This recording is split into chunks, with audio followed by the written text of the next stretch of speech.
గోదావరి పుష్కరాలకు సమయం దగ్గర పడుతుండటంతో తెలంగాణలో ఏర్పాట్లు కూడా వేగం పుంజుకున్నాయి. ముఖ్యంగా నిర్మాణ పనుల విషయంలో హడావిడి పెరిగింది. కానీ ఈ హడావిడిలో నాణ్యతను గాలికి వదిలేస్తున్నారన్న ఆరోపణలు పెరుగుతున్నాయి. అధికారులు మాత్రం భక్తులకు ఎలాంటి ఇబ్బందులు రాకుండా జాగ్రత్తలు తీసుకుంటామని చెబుతున్నారు.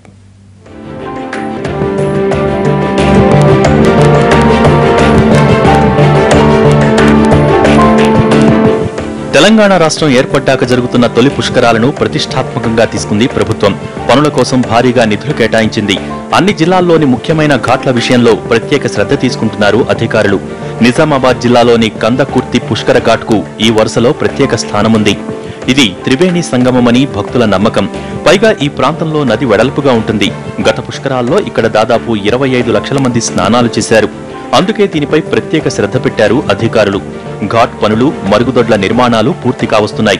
కొత్త రోడ్ల నిర్మాణం జరుగుతోంది. అయితే ఈ హడావిడిలో నాణ్యత లోపిస్తోందన్న ఆరోపణలు ఉన్నాయి.